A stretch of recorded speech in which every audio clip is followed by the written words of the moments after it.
made a video about, actually in my last video I talked about how to install these code blocks and also running this basic coding. Now here, I have added something extra here. This won't affect the coding, like don't misunderstand these things for coding. These things are just explanation I'm gonna give in this video. So here that this main coding is all about printing this word out.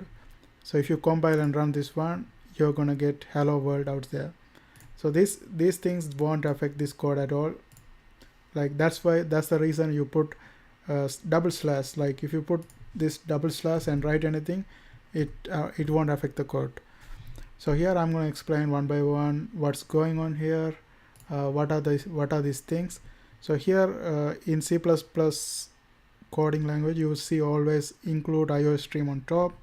That's called preprocessor directive. Like if you're in school, you may get asked what is this in the exam or something like that. So make sure you write preprocessor directive. And then here using namespace std, that's the next one. And that is actually standard library, std for standard, and that is standard library. And here you see this whole thing is called function, integer, int main, and you will see all the things. This whole thing is called function.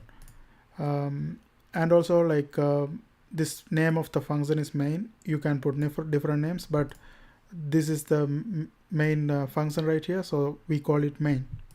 That will be the common one. But in my future videos, you will see we can put different names for the function and make our own codes.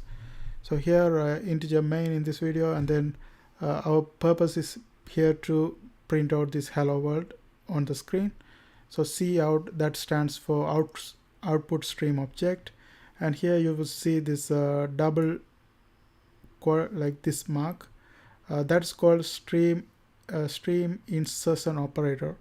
So whatever you wanna, whatever the function we want to happen, we put it in the insertion operator and then do the final thing.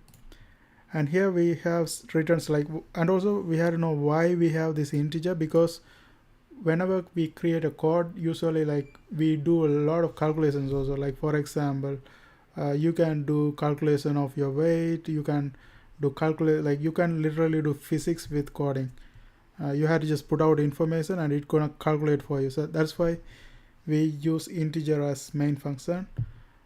We will see them later, like when we do calculation, this is gonna help us. And then hello world and endl, that's actually represent end line. And then return 0 is basically let's say you put a calculation right here, 2 plus 4 is what. So the computer has to calculate 2 plus 4 is equal to 6 and then bring it as an answer. That's why we put it as return 0. That's gonna return the answer. And that's all in this video. I hope you guys find this video helpful. Thanks for watching. See you guys on my next video.